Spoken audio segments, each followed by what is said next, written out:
Hey, what's up, everybody? It is Chris, and today I wanted to talk about your relationship with the local coin shop. I think for new stackers and for even stackers that have been around a while, the relationships with the coin shops are hit and miss. Some of you have coin shops that are dubious at best, but they're close by, so you go there. Others of you, of course, have great relationships with your coin shops. They provide a lot of value, knowledge for you, that kind of thing. But I got to thinking about my own relationship with the coin shop and how that played out, as well as potential horror stories of having a coin shop. So when I think back to my coin shop experience, it ended up that there was a coin shop, a couple miles down from where I worked, which allowed me to, whenever I wanted to go take a break, go down there and see what the latest haul was over there. The great thing about having a coin shop, in my opinion, versus versus buying online is just, especially when you're newer to stocking, you don't even know what you don't know. So you haven't even seen, most of the stuff that's there. So when you walk into the coin shop, it really is the chance to kind of see these things in person and get an idea of what you like and how it looks in real life versus, seeing it perfectly lit and stuff, on the bullion websites.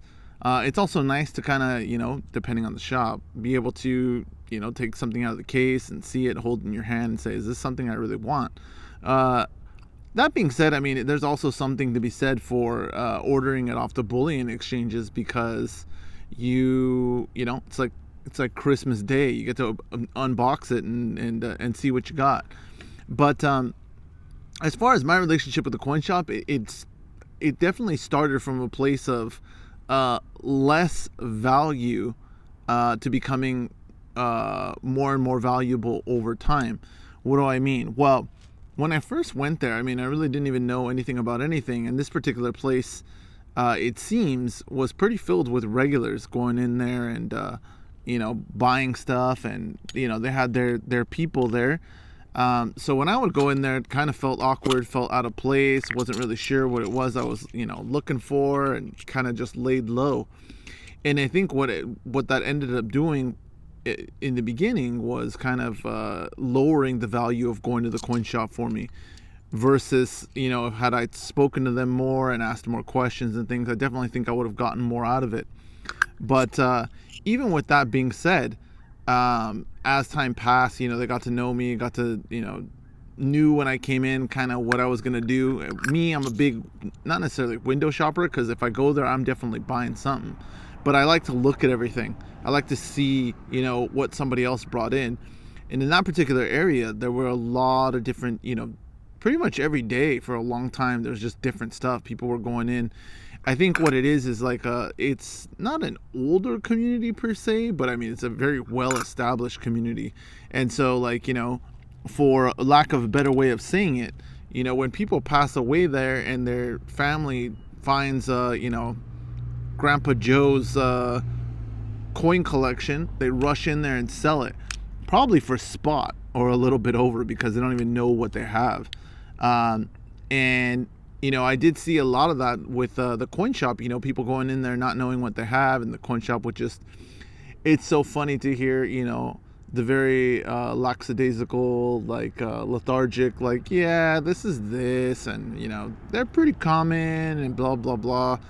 All the while I'm thinking, I wish I would have seen you outside. I would have offered you more than what they're going to pay you for whatever it is. So that was pretty crazy, but it gave me a good idea of kind of how things worked, and not allowing myself to become that sucker that just walks in there.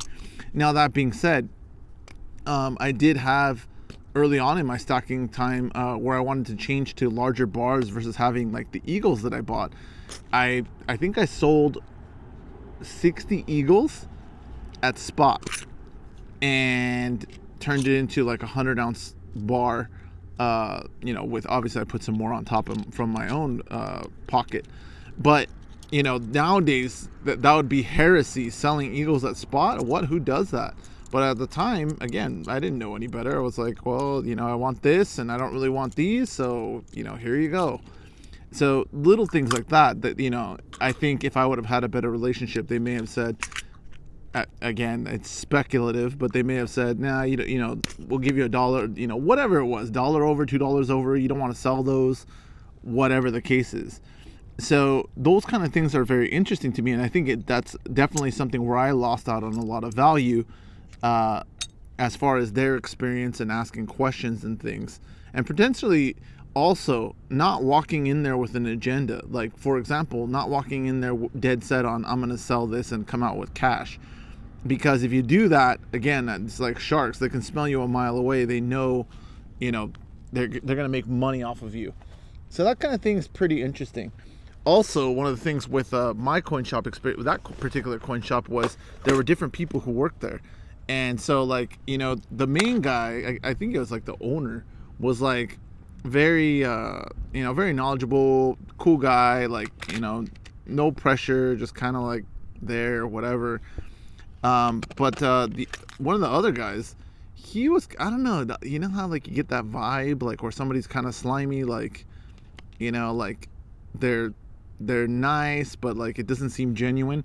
Yeah, it was one of those kind of things. And there were a few times that, like, for example, like I think there was, I asked about a particular coin or something, and he didn't know off the top of his head, so he walked to the back saying, like, how much can we sell this, for a good customer? And he was asking, like, the main guy. And I was just sitting there thinking, like, is he making a face as he's asking this? Is he saying, is he like, we got a sucker over here who's going to purchase this? And it's funny because I think it was actually like one of the Engelhard single ounce bars, and it had like a good size premium on it. And I was like, yeah, I think originally, so like I asked about the Engelhard single ounce bars, like the pretty generic ones. And he's like, he Googled it and was showing me on eBay. And I was like, yeah, but that's eBay. I was like, anybody could ask anything, any price on eBay. And I was like, okay, this is red flags all over. But anyway, he went and asked the dude. So right off the bat, it was something like this, but the Engelhard version. And he was like $90. I was like, wait, 90? And this was when silver was 20 an ounce, something like that. It's like $90. I'm like, yeah, no. And like I said, as proof, he showed me the eBay prices. I was like, yeah, not what it sold for, but literally like what someone was selling, something like that. I was like, this is ridiculous. Anyway, those kind of things, made it hit or miss every time I went to the coin shop. But, even as time went on, that guy, I guess, became more stable. Even though with him, same kind of thing kept happening, which I was like, why do they have this guy here? I mean, I guess the other guy couldn't do it all by himself. But, I had asked him about a slabbed reverse proof eagle that I had gotten a similar one for like $70. And it was literally pretty much the exact same coin. And he was like 150. And I was like, wait. I literally bought the same thing, like almost the same year, a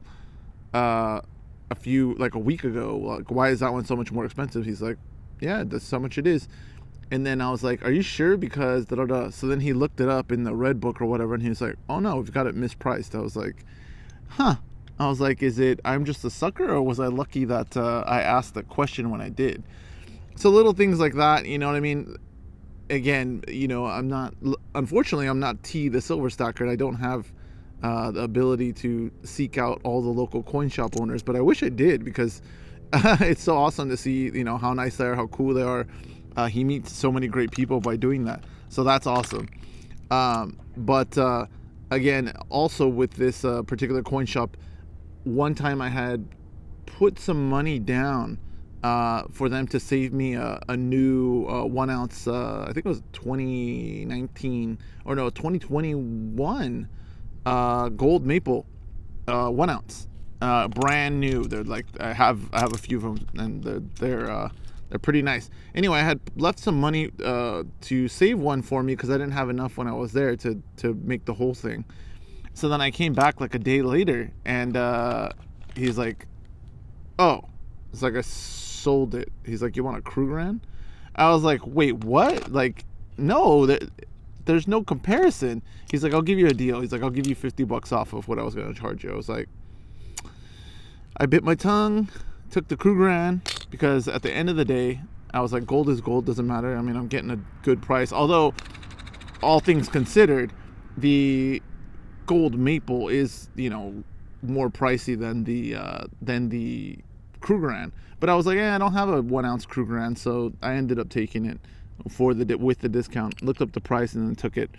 But little things like that, it was always kind of hit or miss. But I think part of that was that part of it was my own fault for not being more open to ask questions and kind of being intimidated when I first started going in. I should have spent more time, chatting it up with them. But unfortunately, when I went over there, most of the time I was on, luckily in my career, I make my own breaks, but, I still have to get back because I have things to do. So, yeah, but I think that was my folly.